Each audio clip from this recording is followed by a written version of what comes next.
Radio DEM presenta Economía de las Ideas por Rodrigo Soto. Bueno, en varias ocasiones hemos dicho que el hombre pareciera que es el lobo del hombre. Y en este sentido, iniciamos un programa más de Economía de las Ideas, Radio DEM 90.5.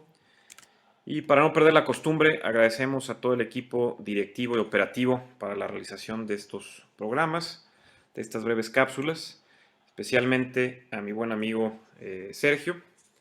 Y bueno, después de varios intentos y de no poder coordinar las agendas, de estar un poquito con diversas ocupaciones, por fin pudimos tener de vuelta a mi buen amigo Salvador Saavedra, que nos acompaña para el tema de este programa, en donde no siendo expertos ni metiéndonos al tema literario, del cual yo no me siento una autoridad, pero creo que podemos compartir un poco y a lo mejor con la crítica constructiva que se pueda reunir a través de este programa.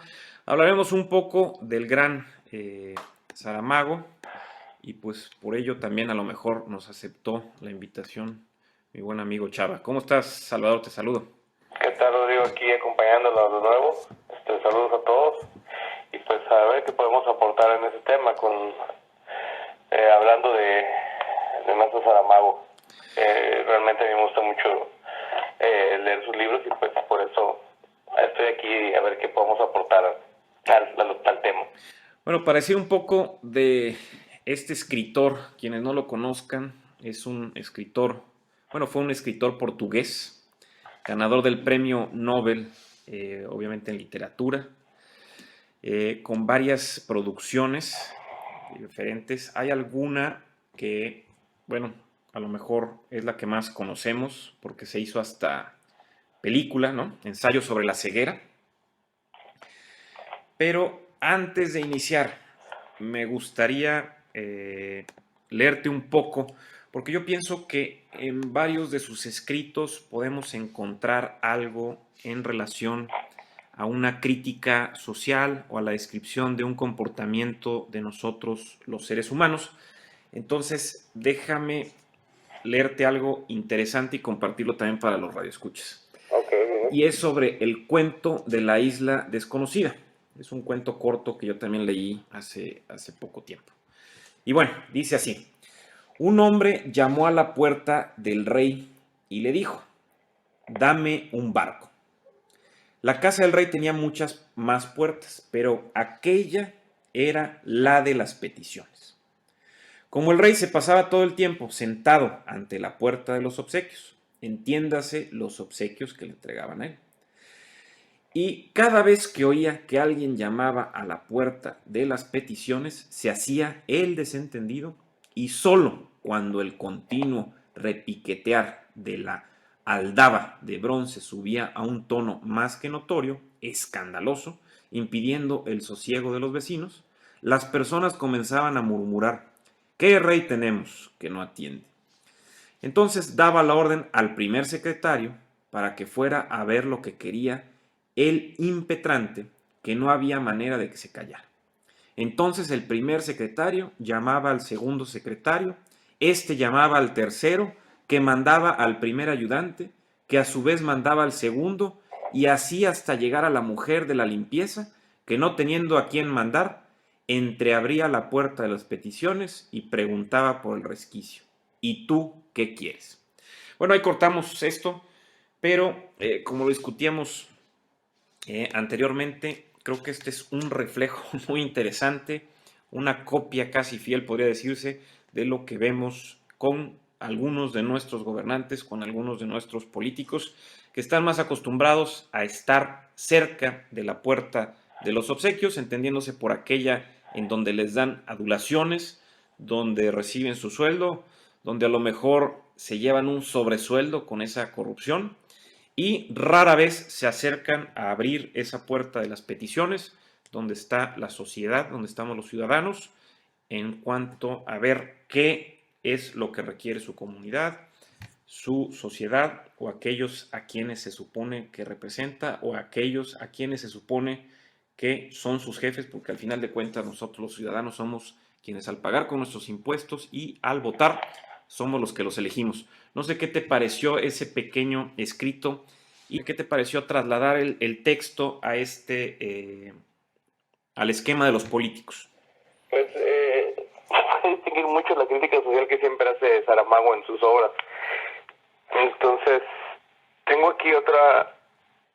Lo que decíamos es entonces ver cómo el rey en escrito el cuento de la isla desconocida no está acostumbrado a abrir la puerta de las peticiones y sí aquella de los obsequios, y lo trasladamos o lo entendemos como aquellos políticos entonces que constantemente están esperando recibir algo y no al contrario ver lo que necesita la población y tratar de resolver su problemática como sería el trabajo tradicional de su competencia. Sí, lo que te quería comentar, pero ahorita ya que lo pude escuchar bien de nuevo, dentro de mucho de lo que escribe Saramago, muchos no lo llegan a entender como lo estás entendiendo tú de esa forma, y lo ven simplemente como una narración, un cuento, y no se adentran en analizarlo de esta forma, en cómo está la crítica, en cómo ver en lo que se parece a nuestros, por ejemplo, en esa obra en particular, a nuestros políticos actuales, o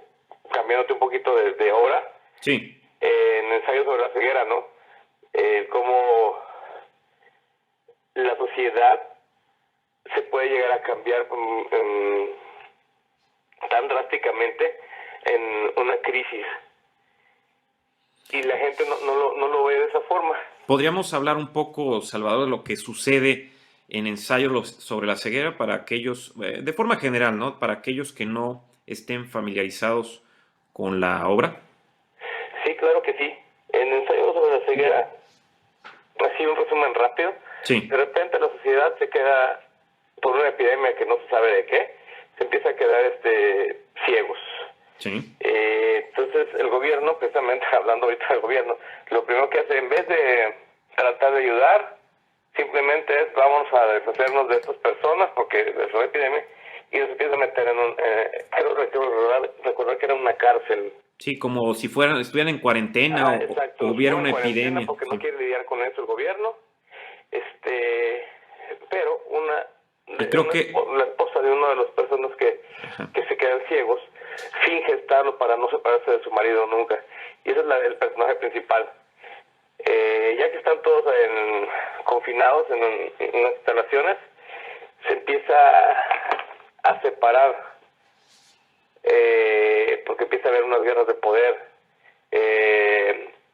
Ciertos personajes ahí dejan salir lo que realmente son, que viene definido en una frase de ese libro que dice Saramago: dentro de nosotros existe algo que no tiene nombre y eso es lo que realmente somos.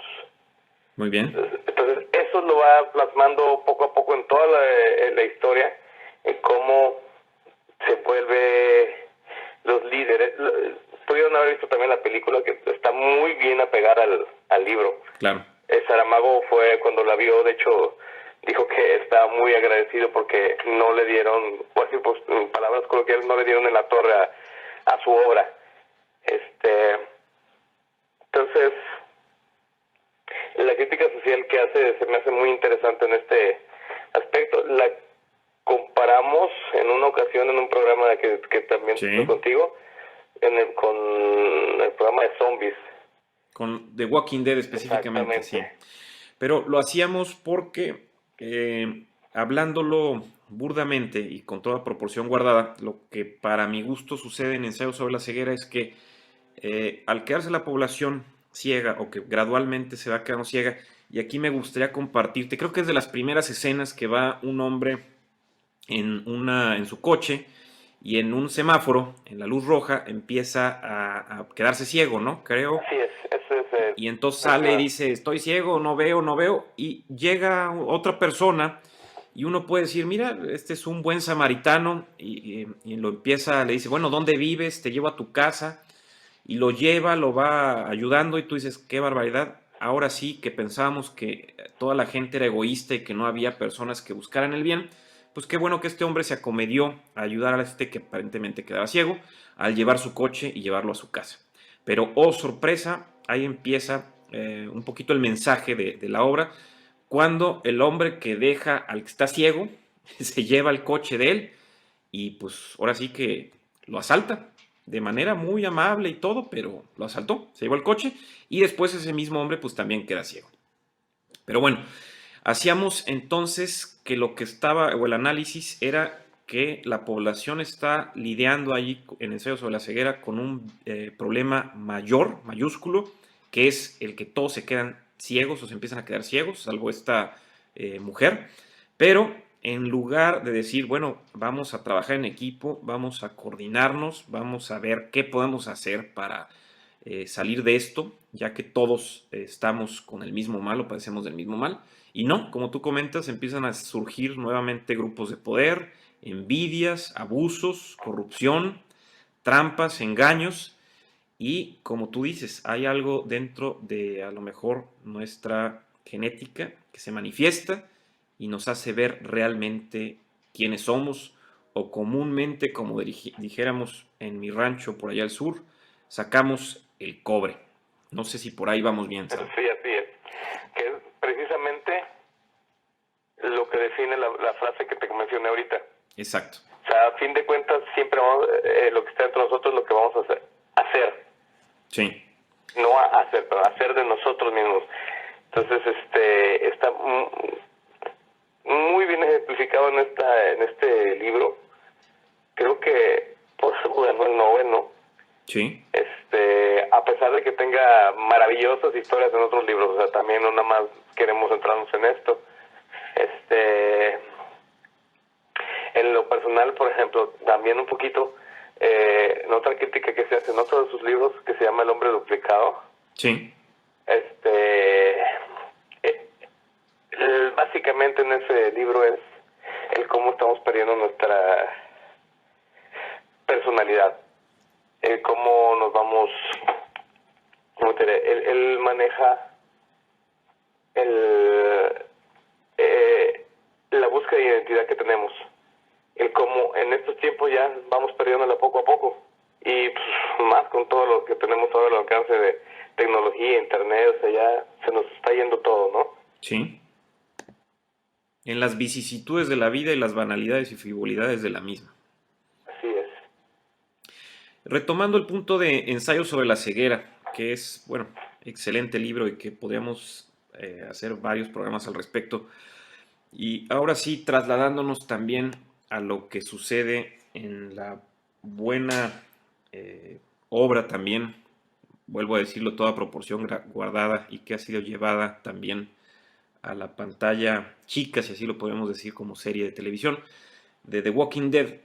También ahí surge algo muy interesante. Pero bueno, antes quiero hacer una pausa para decirte que en la revista de Scientific American Mind, que es de, por aquí lo tengo, bueno, es la nueva, supongo que es ya la de marzo, abril, hacen una sección que se llama Mind in Pictures y hablan de los zombies, que si los zombies existen. Entonces a veces cuando hicimos el programa de zombies, que pudiera parecer un poco fuera de la realidad o que el argumento estuviera un poco débil, bueno, hablan, fíjate, de las hormigas que tienen el hongo y que luego ya no... En ese programa. Exactamente, de lo que hablamos, de varias cosas de lo que hablamos. Entonces, otra vez, Scientific American Mind toma ese tema. Y bueno, luego decíamos burlonamente que tal vez entonces nos habrán escuchado en el programa y por eso nos pusieron ahí. Lo mencionamos hace rato, sí. Pero bueno, esto es soñar muy grande. Idea, realmente.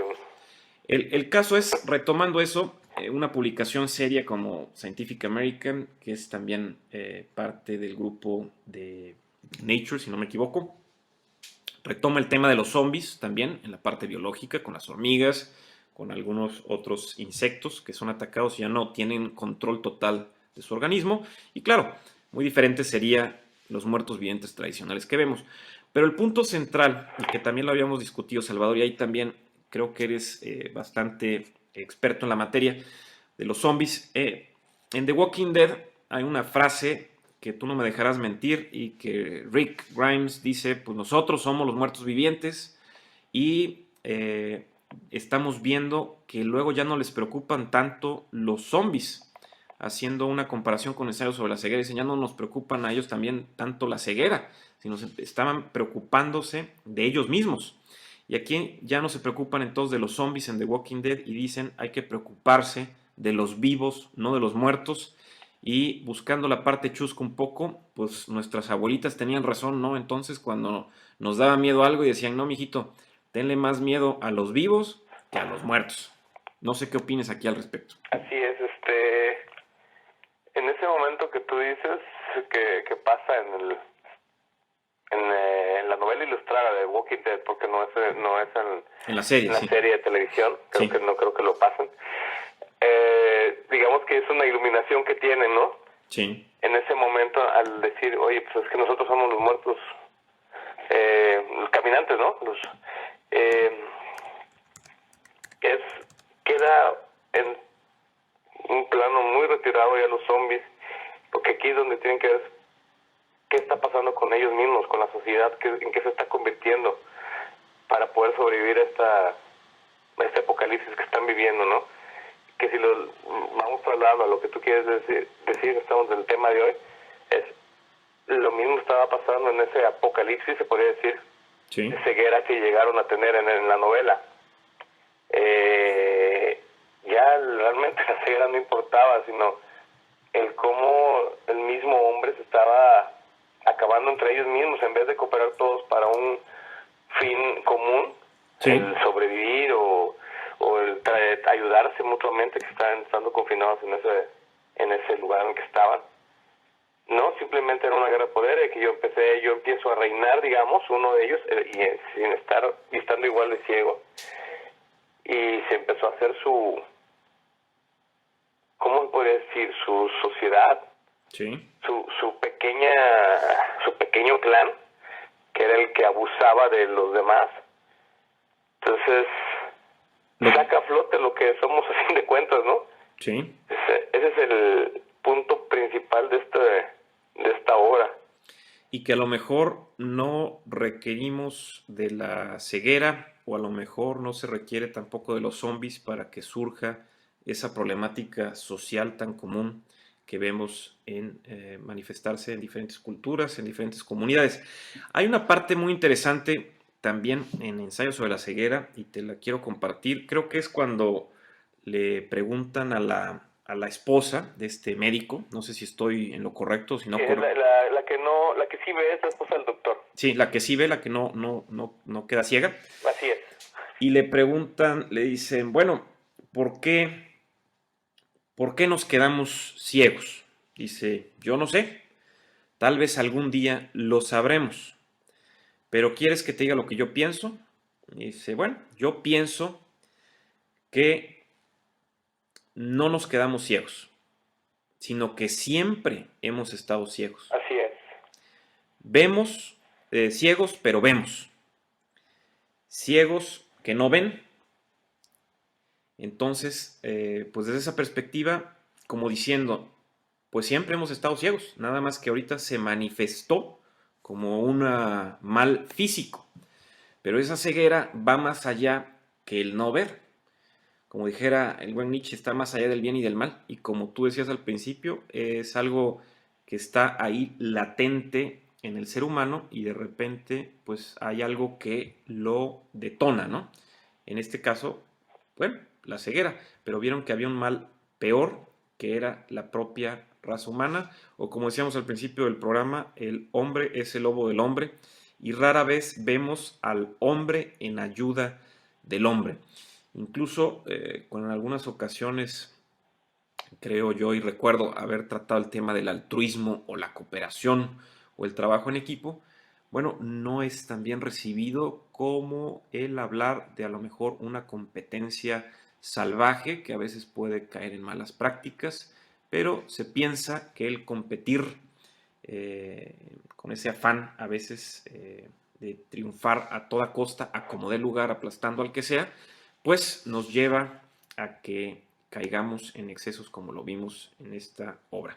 No sé qué nos puedes compartir. En esta hora no se cumple el dicho que tan conocido de en tierra de ciegos el tuerto es rey. Ah, sí, exacto. No se cumple para nada, porque la esposa del doctor, que es la que sí ve, no es tuerta, no, o sea, ella está completamente bien de la vista, está por amor con su esposo, ¿sí? Sí, Pero se anda con cuidado con la otra persona que se hace, digamos, el líder, el que está haciendo las cosas mal, el que abusa, el malo de la película, digamos, ¿no? entre comillas, claro. Y aquí, repito, o sea, no es pudiendo ella ser la que, ¿cómo les podemos decir? La que sonar el pandero, teniendo esa gran ventaja que es el ver, Sí, no se aprovecha de ello. Y se va con cautela realmente.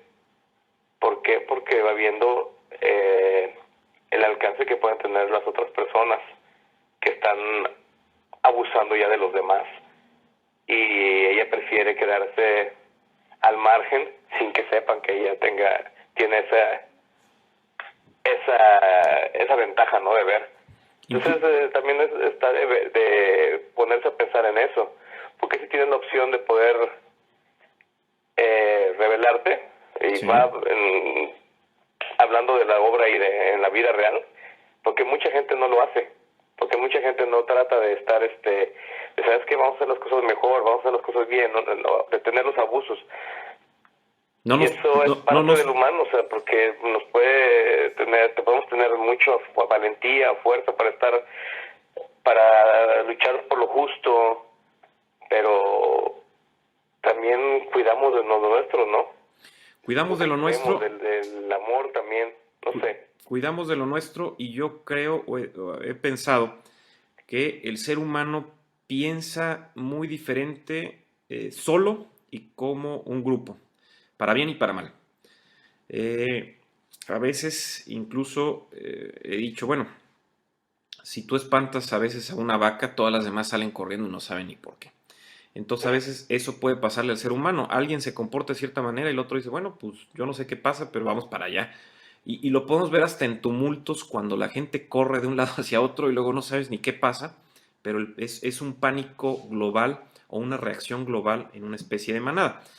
Entonces tiene razón, a veces vemos algún abuso, algún acto que no es correcto y en este sentido, como la esposa del doctor, pues cedemos, ¿no? A pesar de que tal vez tengamos la oportunidad o una ventaja buscar hacer un cambio, pero nos mantenemos al margen o no queremos ensuciarnos las manos o preferimos que nos dejarnos llevar por la corriente, como en este caso, ¿no? Así es. Y que ver también lo interesante es que no necesariamente se requiere ese detonante para que surja el verdadero hombre o las verdaderas envidias, el odio, la vanidad, la corrupción, pero está ahí latente. Aunque, bueno, aquí yo creo que lo interesante de Saramago es que al final, pienso yo, la ceguera queda en segundo plano y otra vez vuelve a manifestarse el hombre como tal, en crear esa sociedad otra vez, en donde hay uno que, entre comillas, tiene la sartén por el mango y empieza a abusar de los otros, pidiéndoles impuestos, limitando la comida, haciendo uso y abuso de las mujeres de todo el grupo, incluso pues podríamos hablar casi de violaciones acordadas, ¿no? Bueno, ellas ceden, pero pues, es un abuso totalmente. Y lo vemos constantemente, no en nada más en la obra, sino lo podemos ver constantemente en muchas comunidades, en muchos lugares. Lo estamos viviendo en este momento en Michoacán. Es cierto, es está pasando eso, ¿das de cuenta? Sí. Sí, no queríamos darnos cuenta, me uno a como sociedad, no que yo esté ahí en la lucha, pero a la gente tan valiente que está haciéndolo ahorita, pero no querían verlo a pesar de que todo estaba pasando, y es exactamente lo mismo, llevarse a sus mujeres y abusar de los mismos habitantes de la misma comunidad, entonces hasta que ya llegó el hartazgo, ¿no? Y entonces, exacto, y se tienen que quitar las vendas de los ojos, esa ceguera, ¿no? Y que podemos llegar a tener. Y qué interesante que está diciendo esa población, bueno, si el gobierno no puede resolver mi problema, yo tengo que tomar cartas en el asunto y resolverlo. No voy a esperar a que el gobierno me dé una solución tardía cuando veo que se llevan a mi esposa o a mis hijas, según lo pude yo leer en algunos escritos de campesinos de aquella zona. Y es algo Perdón que nos metamos mucho y volvamos al mismo tema, ¿verdad? Del mismo libro, pero es exactamente lo mismo. Si ustedes ya tuvieron la oportunidad de leerlo, o si no lo han leído, por favor háganlo, les gustará. Es como el gobierno no se interesó. Yo, mis enfermitos los agarro y me olvido de ellos, no quiero saber de ellos. Y a cuarentena. Exacto, y esto que, o sea, también el gobierno, un tema difícil, ¿verdad? Pero nada más por encimita lo tratamos. También se dice, hizo el desentendido, allá están mis cieguitos, allá en Michoacán, y pues miren lo que pasó, ¿no? Así es. Y no significa que, ay, se pusieron a leer Salomón, no, pero es una crítica exacta de lo que puede pasar con alguna sociedad Desatendida, sí, desatendida, ¿sí? descuidada. Él es portugués, él vive allá, y miren dónde puede pasar todas estas cosas. Como dijera Nietzsche, es el eterno retorno de lo idéntico, y como hemos dicho Ándale, nosotros, exacto, muy bien. buscamos a veces que sea el eterno retorno, pero no de lo idéntico. Pues sí, es correcto, se replica ese comportamiento, lo tenemos aquí muy cerca, y tristemente el hombre vuelve a sacar la parte de abuso sobre aquel otro. Incluso hay algo que me gustaría comentarte o preguntarte más bien. Hemos también sido seguidores constantes de qué pasaría si hubiera vida inteligente en otro planeta, ¿no? ¿Y qué pasaría si pudiéramos hacer contacto con esa vida inteligente? Mi pregunta aquí es, ¿crees que podría pasar lo que, por ejemplo, el gran científico Stephen Hawking dijo? Bueno, no conviene hacer contacto porque, como nos lo ha dicho la historia humana a lo largo de los años, aquella población que es más fuerte domina a la que es más débil, y en este caso nosotros seríamos los más débiles y tendríamos que pues darnos a la idea de que seríamos sometidos y por ende tal vez abusados, como lo hemos visto con cualquier pueblo que ha conquistado a otro en la historia humana. No sé qué opines aquí al respecto. Pues eso es verdad, la verdad. Siempre hemos tenido esas pláticas, creo que tenemos un programa de eso también, ¿sería otro ensayo sobre la ceguera? ¿La ceguera es allá contacto, tal vez? Puede ser. A pesar de que mucha gente queramos, ¿no? O de que si existe algo más, pero no podemos saber cómo puede reaccionar esas civilizaciones si es que existen, ¿no? Sí. Y lo que dice Stephen Hawking fue, ¿verdad? Sí. Es muy correcto y lo vivimos aquí a través de toda la historia. Civilización más grande, civilización más fuerte, domina la más pequeña. Se acabó.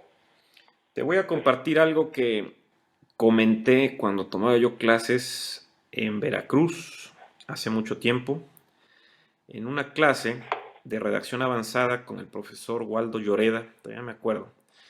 Decía yo que tal vez el contacto con alguna civilización extraterrestre inteligente nos podría hacer reflexionar sobre lo que somos como especie y seguramente, tal vez, nos uniría más como seres humanos, sobre todo si aquellos nuevos visitantes atentaran contra nuestra libertad y contra nuestra aparente felicidad que buscamos a veces desesperadamente en la sociedad frívola que hemos creado.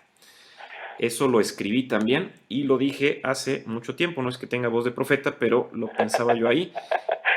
Muy bien, muy bien. A veces tal vez como ese ensayo sobre la ceguera te tiene que atacar a lo mejor otro enemigo para que sea, ahora sí como enemigos en común, pues ya somos amigos, ¿no? Porque tenemos ese enemigo en común, tal vez eso nos podría abrir los ojos, no sé, lo dejamos ahí a la reflexión, ¿verdad? Como sucede... Muy bueno lo que escribiste. Y brincando las ideas, como sucede en The Walking Dead, que ven que hay que unirse y hay que trabajar en conjunto para poder sobrevivir, no cuidándose de los muertos vivientes, o de los zombies más bien, sino cuidándose de los vivos, como dijeran todas nuestras abuelitas, haciendo un poco de broma aquí. Sí es, Rodrigo. Pero bueno, mira, te dejo con esta. Al final, lo importante tal vez es evitar que se cumpla esa hipótesis del eterno retorno de lo no idéntico en donde al crearse nueva vida que se encuentre en una especie de letargo, se organice para formar nuevos sistemas complejos e inteligentes, sin volver a ser nosotros en el reflejo del espejo, y mejor busquemos mantener nuestra aparente hegemonía en el planeta, viviendo de forma simbiótica con el resto de los seres vivos que lo habitan, pero sobre todo mostrando la mano abierta en señal no solo de saludo hacia otros seres humanos, sino en muestra clara de ayuda, a sabiendas que 4 manos trabajan mejor y que 2 cerebros potencian los momentos eureka y por ende las oportunidades de supervivencia. No únicamente a los que se dan la mano, sino que al transmitirse en forma de memes, el conocimiento logre ayudar a toda la especie humana. Ahí dejamos esa reflexión un poco profunda de un servidor. Y bueno, ya estamos sobre tiempo. Me dio gusto que pudiéramos compartir que ya es un tercer programa, ¿o cuántos llevamos? Creo que es el cuarto, zombies, carreras, aliens. Ah, sí, es cierto. Creo. Ya es el cuarto programa. Bueno, pues ahí la llevamos. Sí, esperemos no poder acompañarte en otros y ser más ayuda en algún otro tema también. Yo encantado y estoy seguro que los radioescuchas también. Esperemos escoger el tema con antelación, prepararnos y compartir algo que no es tradicional, por lo menos, pero sí tiene ciertas bases sólidas en lo que estamos diciendo, siempre abiertos a la crítica constructiva y no a la destructiva, porque en ese caso hay que acordarnos que no debemos aventar margaritas a los puercos, como siempre decimos. Bueno, Salvador, te mando un fuerte abrazo, gracias por acompañarnos y esperemos contar contigo. Gracias por invitarme, ya espero estar en algún otro programa aquí listo también para ayudarte en algún otro tema que me inviten. Muy bien, esto fue Economía de las Ideas, Radio DEM 90.5 y les recordamos que pueden ver estos programas y algunos escritos de un servidor en economiadelasideas.mx. Muchas gracias y nos vemos en la siguiente. Radio DEM presentó Economía de las Ideas por Rodrigo Soto.